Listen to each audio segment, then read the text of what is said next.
Bonjour, je suis Claudia Prolongeau et vous écoutez Crime Story, le podcast fait divers du Parisien. Des années à accumuler les haines. Un jeune garçon de 10 ans a été tué par balle. Des aveux 33 ans après. Son corps a été retrouvé 1 mois plus tard. Des hommes cagoulés ont tiré sur les mariés alors qu'ils... Chaque semaine, je vous raconte une grande affaire criminelle avec le chef du service police-justice du Parisien, Damien Delceni.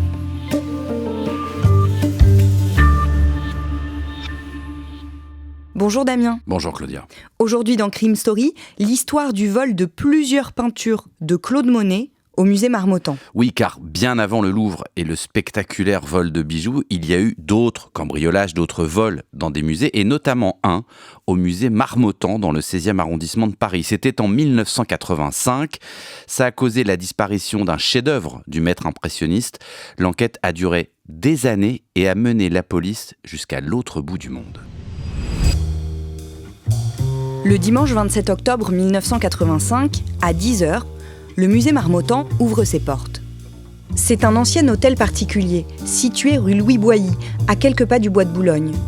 Nous sommes dans un quartier résidentiel chic, calme et verdoyant, loin de l'agitation du centre touristique et qui confère au musée une atmosphère paisible et presque confidentielle. Pourtant, ce musée recèle des trésors du patrimoine français et offre à ses visiteurs la possibilité de se retrouver quasiment seuls devant les plus grands chefs-d'œuvre de l'impressionnisme. Construit vers 1880, l'hôtel particulier qui abrite le musée appartenait à Jules Marmottan, un collectionneur et amateur d'art passionné par la période napoléonienne. À sa mort, en 1883, son fils, Paul Marmottan, hérite de la demeure et l'enrichit de ses propres collections d'art. Il meurt à son tour en 1932 et lègue la maison et ses œuvres à l'Académie des Beaux-Arts, qui transforme l'endroit en musée.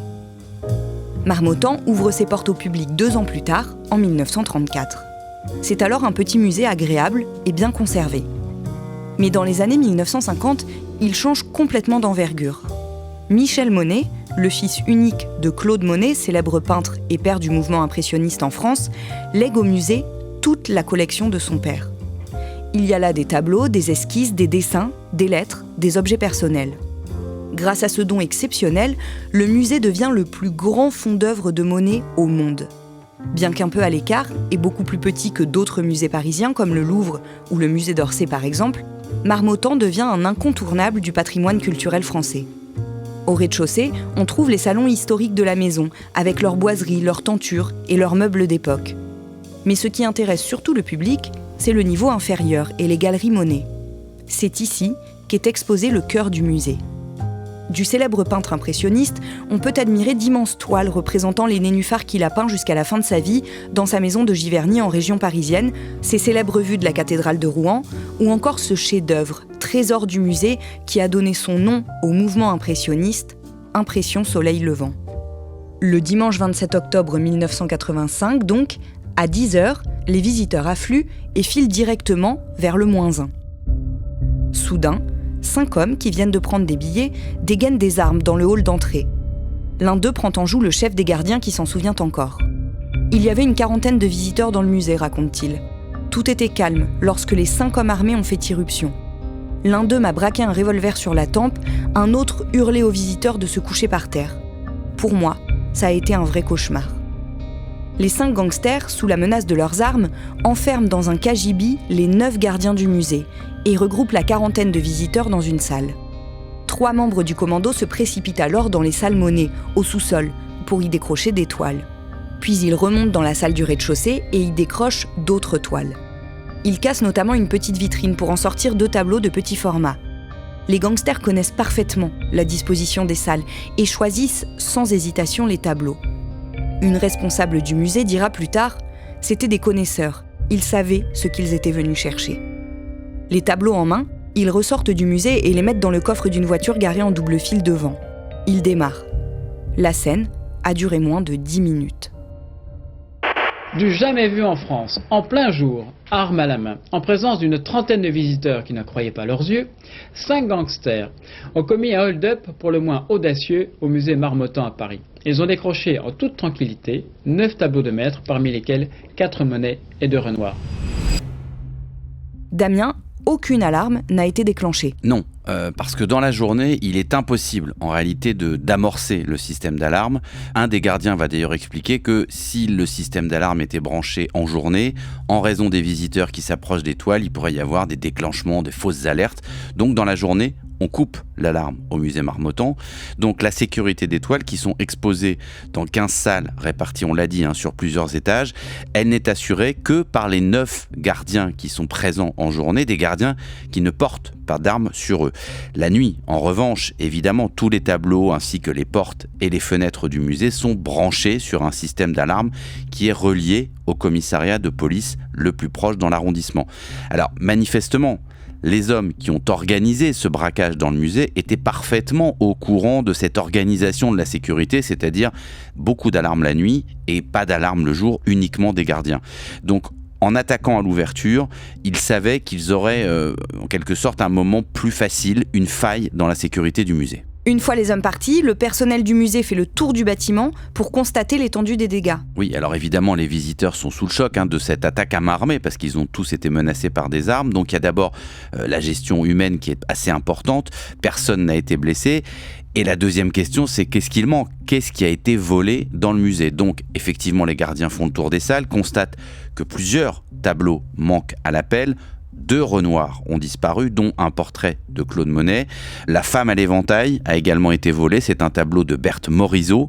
Et enfin, un autre portrait de Claude Monet, signé cette fois de Naruzé, a disparu. Ça fait déjà 4 toiles. Le personnel se rend alors là où sont exposées les œuvres de Claude Monet. On l'a dit, au niveau -1 du musée Marmottan. Alors, il faut imaginer cet endroit qui est assez particulier. On trouve d'ailleurs facilement des photos sur Internet. Les pièces sont de forme ronde avec des bancs au milieu pour pouvoir s'asseoir, pour admirer les œuvres tranquillement. Certaines œuvres sont très importantes en taille, notamment les nymphéas qui font jusqu'à plusieurs mètres carrés. L'éclairage y est tamisé, les murs sont assez sombres, donc ça crée une atmosphère intime et contemplative qui est très spécifique à l'époque au musée Marmottan. Et c'est ça d'ailleurs que le public vient chercher dans cet endroit. Les agents du musée, quand ils descendent sur place, ils voient tout de suite qu'il manque plusieurs œuvres de Monet, 5 tableaux en tout du maître impressionniste. Alors avec les 4 tableaux déjà volés et constatés, ça fait 9 toiles qui ont été dérobées. Mais surtout, une toile extrêmement importante a disparu, le chef-d'œuvre absolu de Claude Monet, Impression Soleil Levant. Ce tableau a été peint par Claude Monet entre 1872 et 1874. Il représente une vue brouillée du port du Havre au lever du soleil, et c'est le tableau qui a donné son nom au courant de peinture impressionniste. Claude Monet, avec ses amis Sisley, Pissarro et Renoir entre autres, est un des peintres fondateurs de ce courant anti-académique né au milieu des années 1870. Le choix des thèmes et la touche visible de peinture sont autant de caractéristiques qui choquent les critiques de l'époque. L'impressionnisme cherche à représenter le caractère éphémère de la lumière, ses effets sur les couleurs et les formes. Les scènes de la vie quotidienne deviennent alors des motifs à part entière. Impression Soleil Levant, une huile sur toile qui fait 48 cm sur 63, a été peinte par Claude Monet depuis la fenêtre de sa chambre à l'hôtel de l'Amirauté, situé sur le Grand Quai du Havre, un matin d'hiver. Devant lui, le port industriel baigne dans une brume matinale.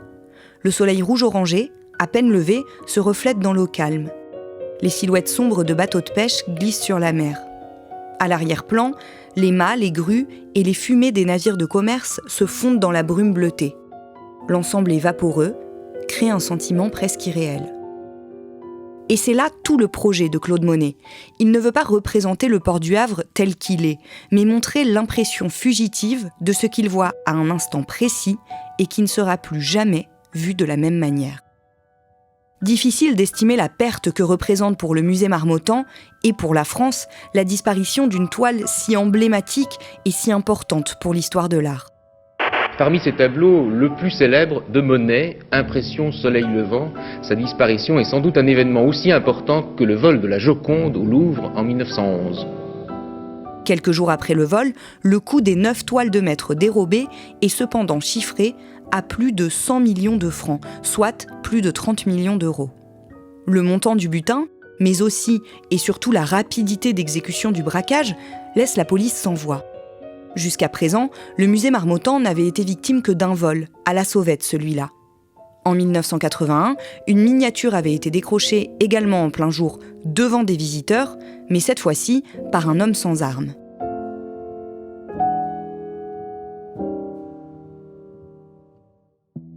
Damien, selon les experts, les toiles dérobées sont considérées comme invendables. Oui, beaucoup trop connues, beaucoup trop tracées, donc effectivement difficile de les remettre sur le marché. Alors, plusieurs hypothèses sont quand même avancées par les experts et les enquêteurs. L'hypothèse d'une dissimulation de ces tableaux pendant plusieurs années, à l'abri, pour les remettre ensuite sur le marché, en espérant que l'affaire sera oubliée, mais ça paraît quand même assez compliqué. L'autre hypothèse, c'est bien sûr que ces vols soient une commande, celle d'un richissime collectionneur un peu fou, un peu maniaque, qui les garderait quelque part dans un musée secret caché de la vue de tous. Le chantage à l'assurance n'est en revanche pas vraiment crédible pour les enquêteurs. Non, pour la bonne et simple raison que ces toiles ne sont pas assurées. Ça existe, le chantage à l'assurance. Les assurances, dans ces cas-là, sont capables d'offrir une prime pour récupérer les tableaux, et pour les voleurs, c'est en quelque sorte tout bénéfice. On rend les tableaux et on prend une somme d'argent. Mais là, c'est pas le cas puisque les toiles ne sont pas assurées. Alors, l'autre hypothèse, une des hypothèses aussi émises par les enquêteurs, c'est que cette action, ce vol, soit organisée par un groupe terroriste qui, lui, soit désireux à la fois d'attirer l'attention de l'opinion publique en réalisant cette opération, mais surtout, peut-être aussi en demandant une rançon. Comme on prend des otages, là on prend en otage des chefs-d'œuvre de la peinture et on exige, pour les rendre, une rançon, de l'argent pour financer sa cause. L'enquête est confiée à l'Office central pour la répression des vols d'œuvres et objets d'art, l'OCRV2OA, qui deviendra plus tard l'OCBC, l'Office central de lutte contre le trafic de biens culturels. Après ce vol, le plus important commis dans un musée français à cette époque, une longue et minutieuse enquête se poursuit à travers le monde. Investigation dans les milieux de l'art en France comme à l'étranger, travail d'indic dans la mafia, dans les sphères terroristes, mais rien. Les tableaux se sont volatilisés. En 1987, le vol du musée Marmottan a eu lieu depuis plus d'1 an et on n'a toujours aucune trace des tableaux volés, ni des braqueurs. Mireille Balestrazi vient de prendre la tête de l'OCRV2OA et planche sur le vol de 5 précieux tableaux du paysagiste Camille Corot, figure de l'école de Barbizon. C'est un mouvement artistique des années 1830 qui regroupe des peintres paysagistes établis à Barbizon, près de la forêt de Fontainebleau. Ces tableaux, estimés à plusieurs millions de francs, ont été volés en 1984, 1 an avant Marmottan, au musée municipal de Semur-en-Auxois, en Bourgogne. L'un d'eux appartenait au musée du Louvre, mais il avait été laissé en dépôt dans cette petite ville en 1974.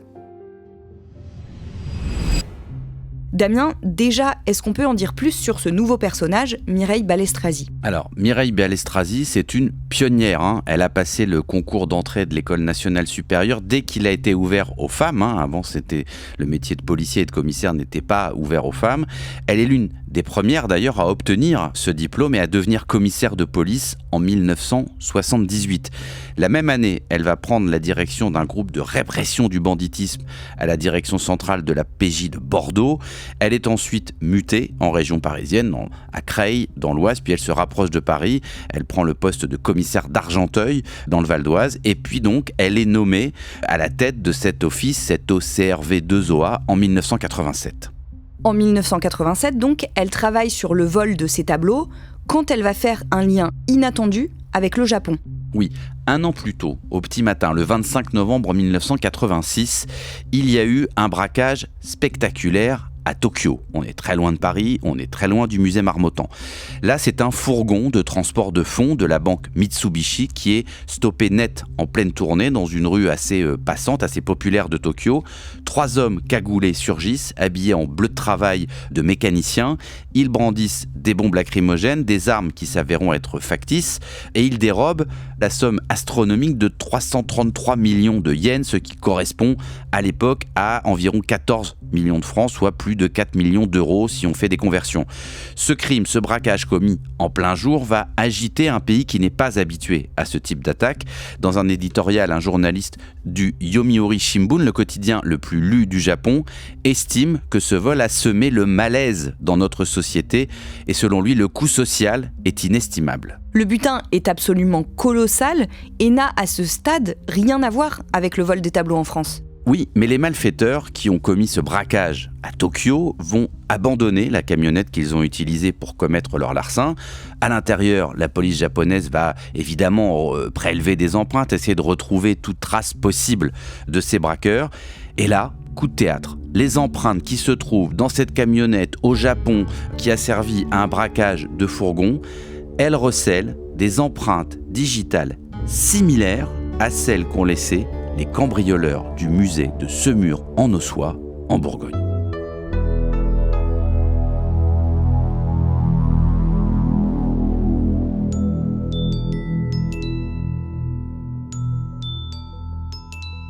Vous venez d'écouter le premier épisode de Crime Story, Vol au musée Marmottan en 1985, l'autre case du siècle.